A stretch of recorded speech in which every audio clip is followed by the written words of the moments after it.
Tokia tylos akcija prie Rusijos ambasados Vilniuje iniciatyvinė grupė Gerbk gyvūnų teisės siekia atkreipti dėmesį prieš besaikį ruonių žudimą Baltojoje jūroje. Bei primena, kad tokiose šalyse kaip Kanada taip pat vyksta bene stambiausios ruonių žudynės. Vaidiname ruonių kailiukų skalbimą.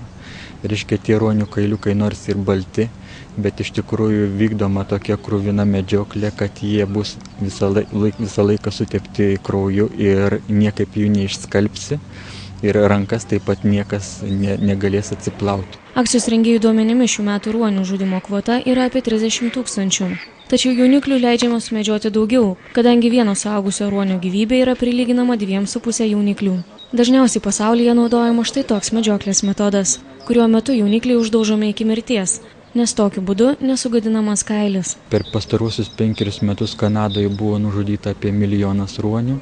Pasirodo, Rusijoje vyksta tas pats. Ir Rusija, įdomu tai, kad yra vienintelė dabar jau šalis, kur galima tokius jaunus jauniklius žudyti. Jau kitose šalyse jau žudo paaugesnius tokius, reiškia 1-3 mėnesių, kadangi ES uždraudė importą, reiškia tokių jauniklių ruonių kailių. Ir tai buvo labai didelis smūgis, reiškia, tom komerciniam medžiokliam Kanados teritorijai, Kanados vandenyse.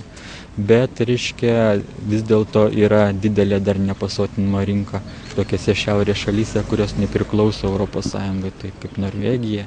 Paskutinėmis dienomis panašios akcijos surinktos Lenkijoje, Estijoje, Ispanijoje, Suomijoje, Vokietijoje, Ukrainoje bei Rusijoje.